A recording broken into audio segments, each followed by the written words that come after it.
Like Earth Protectors, EAGC7 did not have plans for this stop motion. But as the third series, he needed another series to expand the universe and its characters, and also to explain a few things before he made Revenge. Like the Fallen's betrayal, Jetfire's defection, and other such stuff like introducing new characters that were to appear in Revenge, and explain some plot holes that were seen in earlier series. He used the IDW comic of the same name as an inspiration for the stop-motion version. The Fallen episode was an adaptation of the Tales of the Fallen issue, focusing on Fallen and Jetfire. As EAGC7 wanted to explore the past of how Fallen betrayed his brothers of Jetfire, he did some changes in order to have this fit the established continuity, and so it could also fit with what was shown in the Revenge of the Fallen movie, as the IDW comic was written with the original script in mind, and where Fallen killed all of his brothers, and Prime made a tomb out of their remains. In here, EAGC7 kept the movie version and where all 6 Primes sacrificed themselves. But he had to make sure Prime was not among them, because he needed someone to banish the Fallen into his sarcophagus that he was stuck in the early series. The Jetfire episode was an original story, unrelated to the comic book story. In here, EAGC7 wanted to show what happened to Jetfire while he was on Earth, and how he betrayed the Fallen and defected to the Autobots. Cup and Tryon were added so Jetfire could meet some Autobots that could have been present when the Fallen betrayed his brothers, so one of them could show Jetfire what truly happened, as well as the Fallen's true intentions so that he could defect to the Autobots. The Sideswipe episode was made because in the first stop motion, Sideswipe was captured by a Cybertronian Constructicon vehicle, but suddenly he was back in action in later parts without any explanation, and we never learned what happened to Knockout and Jazz after they were taken down in that same series. So EAGC7 figured to do an episode to fill that gap. The Christmas episode was made to establish how the Autobots got their base in Florida, which was seen in the first stop motion, and how they learned that Sam Witwicky had the other shard. The Starscream episode was made to show what Starscream did after he survived the second stop motion, and EAGC7 used the Reign of Starscream comic as an inspiration for the stop motion. Like the Fallen episode, some changes were made for it to fit the established universe. The RC episode was made because EAGC7 wanted to introduce the character of RC in Revenge of the Fallen, but she was a closed-off fembot. She didn't want to be close to those around her. So EAGC7 figured to do an episode of what led to RC becoming a closed person, with the events of the Starscream episode being the reason she became the fembot she is in Revenge. Both the Bumblebee and Moonracer episodes were made because EAGC7 wanted to show what happened right after Earth Protectors, and do some preload stories for Revenge of the Fallen, both focusing on the emotional side of each character rather than the focus on the action.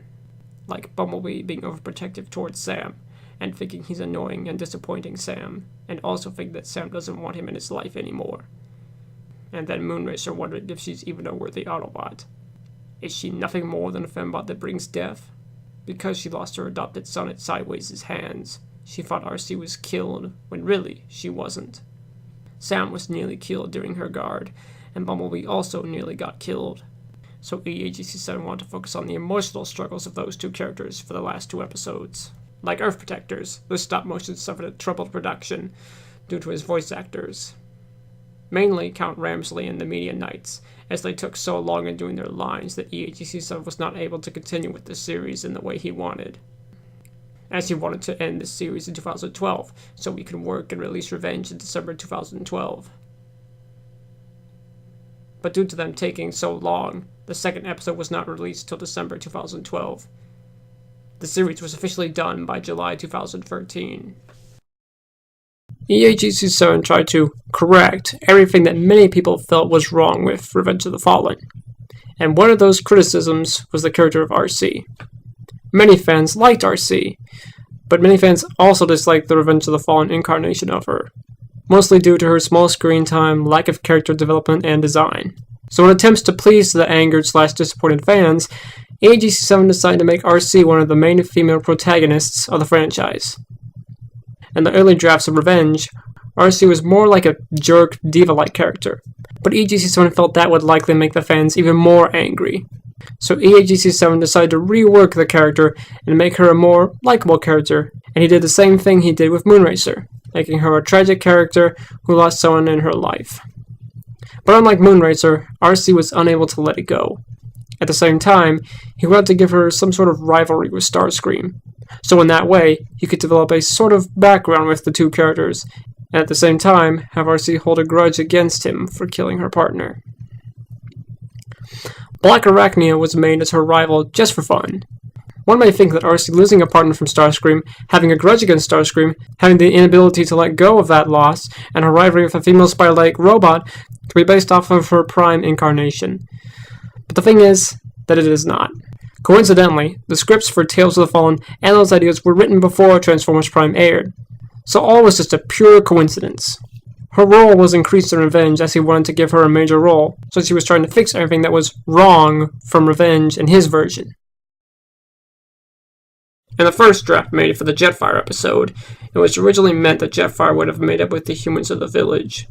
He went early and they would have buried the fallen Autobot Seekers. But EGC7 eventually scrapped the ending, because he didn't like it.